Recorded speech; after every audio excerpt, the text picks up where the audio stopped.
We begin this hour with the latest on that National Guard ambush we witnessed in Washington, D.C. One of the two wounded soldiers from West Virginia, you see her here, 20-year-old Sarah Beckstrom, died Thursday, just one day after she was shot outside a busy metro station right next to the White House.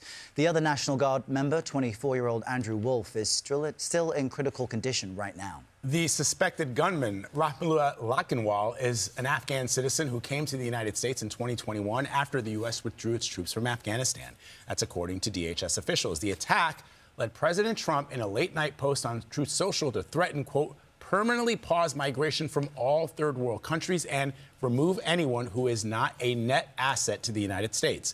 We've asked the White House to clarify this. CBS News immigration reporter Camilo Montoya-Galvez is here with us. Camilo, good morning. Good to see you. Good morning. So the Trump administration is ordering a review of all Biden-era approved asylum cases. It also says it will examine all green cards issued to people from certain countries. So let's talk about first what the procedures that we have in place now to vet these individuals and what could potentially change. I mean, aren't we already doing the vetting required? Yes, that is supposed to occur. And just to level set, guys, this individual, the suspect in this case, arrived in September of 2021 and was paroled into the country. That is the legal mechanism that the Biden administration used on humanitarian grounds to admit more than 70,000 Afghans following the Taliban takeover. And they were supposed to undergo some degree of vetting in third countries, mainly Germany, Spain, Italy, the UAE, and Qatar, in military bases there before being resettled in the U.S. But there are two major limitations when it comes to vetting.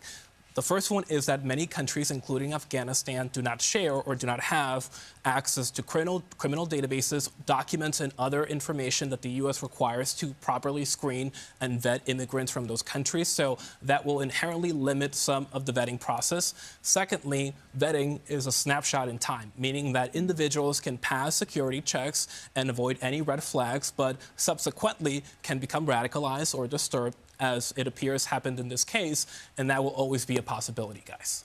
And there's still a lot this just happened Wednesday, so there's so much we don't know about who he was, how he was radicalized, and how that might help prevent future incidents, right? Correct. And it is really important to note that while this individual was allowed into the country by the Biden administration, as the president has rightly noted, he was granted asylum earlier this year under the second Trump administration, meaning that there were several opportunities for the U.S. government to actually rescreen this individual. And it is possible that no discernible red flags were raised and detected, and this individual was able to bypass that process and obviously commit this horrendous attack in New York City and Washington, D.C.